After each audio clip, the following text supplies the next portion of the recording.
De volta com Justiça e Trabalho de hoje, eu estou conversando sobre o tema direito eletrônico ou direito digital com o professor e advogado José Carlos de Araújo, da Universidade Federal Fluminense, que está aqui em Natal, por ocasião de estar ministrando um curso aqui na Escola Judicial do TRT da 21ª Região. Professor, lhe perguntava no bloco anterior, antes de encerrar, com relação à utilização das redes sociais, o que é que regula essa nova era da informação? Ou existe já um marco regulador? Ou existe, a legislação já está estabelecida? Como é que anda toda essa história da legislação com relação à mídia eletrônica? Não, nós não temos uma norma específica no que diz respeito a esse marco regulatório. Está em tramitação no Congresso o Marco Civil da Internet. Então, a partir desse Marco Civil, nós podemos começar a ter uma ideia de regulamentação, e aí temos os prós e contras em relação a essa ideia de regulamentação. A ideia da rede é que ela fosse livre e que tivesse uma liberdade de expressão na rede, mas é óbvio que nós temos que ter a contraposição do próprio direito e neutralizar os abusos, que a própria Constituição já, de uma certa forma, já nos dá essa diretriz. Quer dizer, estabelece de certa forma. Sem dúvida, porque eu tenho liberdade de expressão, mas eu tenho que ter, por outro lado, a responsabilidade no que diz respeito a essa liberdade de expressão. Não posso agredir anonimamente. Então, essa ideia da rede, o Marco Civil, de uma certa forma, ele traz esse problema, que em determinados artigos dá a sensação, nós não sabemos como vai ficar a prática da aplicação pelo Poder Judiciário, mas dá uma sensação de que o anonimato poderia prevalecer. Então, me parece que o Marco Civil ele foi muito afetado pelos ativistas da rede e, por outro lado, pouco pensado pelo lado dos direitos humanos e do próprio direito. Quer dizer, a academia foi, mais uma vez, jogada de lado. Faltou discussão, então? Esse é um ponto complexo, porque a discussão é grande, mas me parece que a discussão é polarizada. Então, a questão da legitimação das normas, como nós temos o Código de Processo Civil, que tivemos várias audiências públicas e um código trabalhado por uma equipe, por um grupo de juristas muito bom, mas, por outro lado, nós temos uma discussão efêmera. Nós não temos setores importantes da sociedade sendo ouvidos no Marco Civil, no Código de Processo Civil. Nós temos os acadêmicos que estão pesquisando diariamente e as pesquisas não têm importância, por exemplo, para o campo legislativo. Aí eu lhe faço uma pergunta, professor. Algum interesse está aí no subjacente da coisa? Pode ser. Em determinados pontos, sim. Porque me parece que, óbvio, isso não pode ser admitido como algo pecaminoso, mas nós sabemos que existem os lobbies das corporações. Então, seria muito mais interessante que nós regulamentássemos o lobby e admitíssemos que o lobby efetivamente fosse adotado no Brasil, como é nos Estados Unidos. Isso não é nenhum crime, nem nenhuma mácula. É óbvio que aí nós poderíamos fazer o lobby acadêmico. Quem na verdade, teria vantagem com um marco regulatório, digamos assim, que não contemplasse os interesses maiores da sociedade?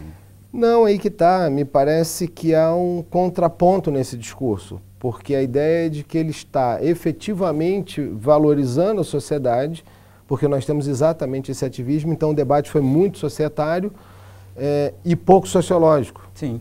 Né? Então nós não temos assim, a ideia exata do que impedir, por exemplo, numa investigação civil, a identificação do usuário que possa ter gerado um dano. Na Justiça do Trabalho eu poderia ter, por exemplo, ataques pessoais a empresas anonimamente.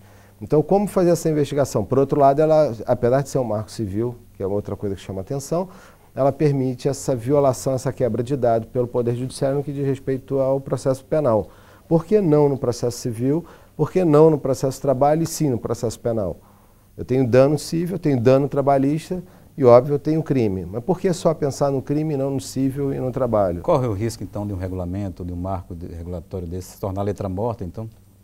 Eu acho que pior do que letra morta. Porque, na realidade, se ela se tornar letra viva, efetivamente aplicarmos o Marco Civil da Internet, o que nós vamos ter? Os equívocos serão vários, né? Vários. Nós temos a violação do direito e não conseguimos ter exatamente a ideia de pacificação pelo processo, porque nós não vamos conseguir avançar numa investigação civil no que diz respeito à identificação do usuário, porque o dado está sendo extremamente privilegiado, extremamente protegido. Essa é uma ideia ativista da internet que não é para ser criticada, mas vamos chegar no meio termo.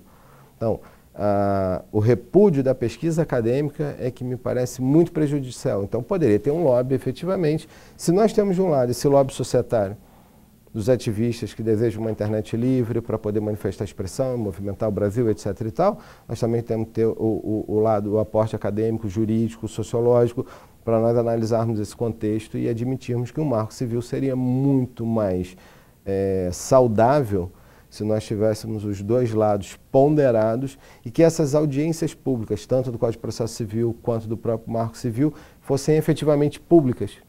Porque eu já participei de algumas e nós observamos que esse é um processo para legitimar, quando na realidade tudo que se discute nessa audiência pública não é inserido nos projetos de lei. Então é um processo de legitimação ou de sensação de legitimação, mas efetivamente o que se discute nas audiências públicas pouco se dá importância no momento da elaboração da norma. Professor, e na atualidade agora, como os diversos segmentos judiciários tomam decisões baseadas, digamos, nesses crimes tecnológicos, digamos assim, ou seja, dentro das redes sociais, dentro da mídia eletrônica? No Rio, por exemplo, nós temos a Delegacia de Repressão a Crime de Informática, uma delegacia especializada com profissionais bons que fazem uma boa investigação. Nós teríamos que ter a possibilidade de quebra de dados telemáticos para a investigação penal. No que diz respeito à rede, o que eu visualizo é ainda um pouco de falta de conhecimento, por exemplo, na aplicação do tipo penal do que seja interceptação telemática, a adoção excessiva das redes sociais para fundamentar uma decisão. Esses pontos me parecem preocupantes. É óbvio que são atrativos, né? Existe uma atração para nós analisarmos o Facebook, ou analisarmos o Twitter, analisarmos determinados comportamentos, mas me parece que para manter uma sustentação de uma decisão, eu acho que ainda é bastante complexo, porque nós não temos nenhuma definição ainda do que seja documento ou prova eletrônica. Muito bem. Professor José Carlos de Araújo de Almeida Filho, né?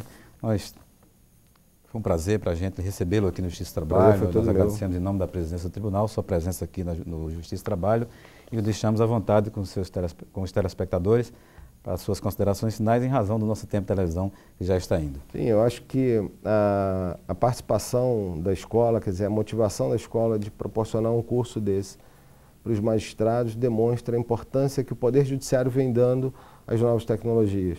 Então, estudar a sociologia, estudar o campo do direito, tem efetivamente que parabenizar o presidente do tribunal e a diretora da escola, a doutora Simone, pela inovação de trazer esse tema. Então, o que nós observamos hoje é uma preocupação do Poder Judiciário muito grande, o que nos dá uma tranquilidade, porque é uma responsabilidade social na aplicação do direito. Então, dentre os três poderes, podemos parabenizar o Poder Judiciário e gostaria muito, como advogado, que a Ordem dos Advogados do Brasil estivesse mais preocupada com essa inserção das novas tecnologias no direito. Agradeço imensamente a presença aqui em Natal. Muito obrigado pela oportunidade. Okay, muito obrigado mais uma vez por atender com tanta gentileza ao nosso convite.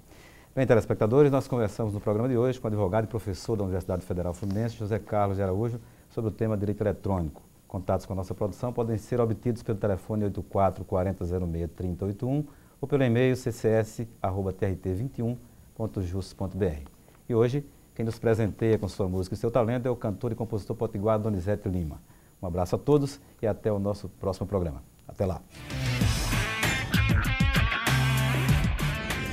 Na real, sempre me rodeou, assim, eu sempre fui rodeado pela questão musical, né? Meu pai era repentista, quer dizer, meu pai viveu como repentista e tocou muito mesmo, viajou bastante, tocava.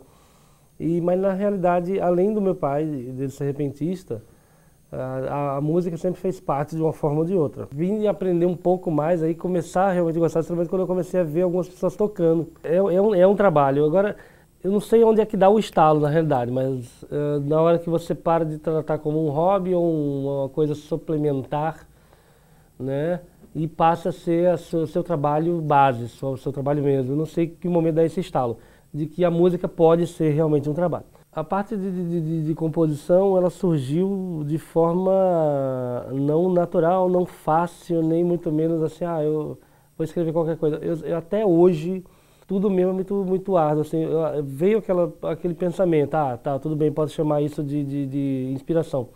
Mas depois isso passa para um papel e vai virar transpiração. Meu nome é Donizete Lima, sou brasileiro, potiguar, sou da Terra Maravilha, sou cantor e compositor.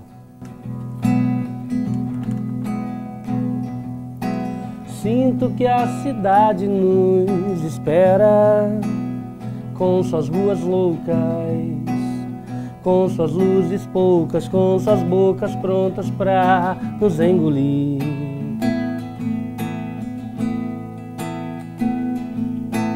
Quando que há de ser de mim já era, quando eu quebro a louça, quando eu rasgo a roupa, quando lembro que nada me prometi.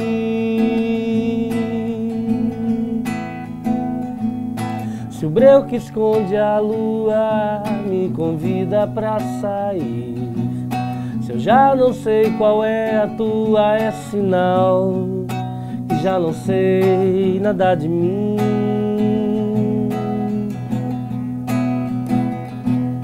O som dessas canções é o que me basta pra dormir. Se as minhas conclusões de nada valem, então sinto que a cidade nos devora. Filas de cinema, sempre a mesma cena, o mesmo poema pronto pra se repetir.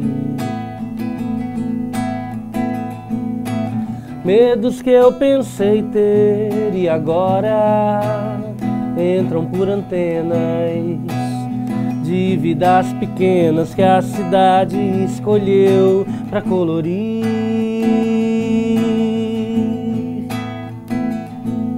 Se o breu que esconde a lua me convida pra sair, se eu já não sei qual é a tua, é sinal que já não sei nada de mim.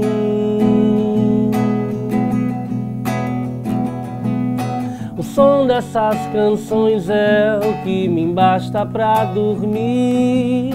Se as minhas conclusões de nada valem, então o que é que eu vim fazer aqui?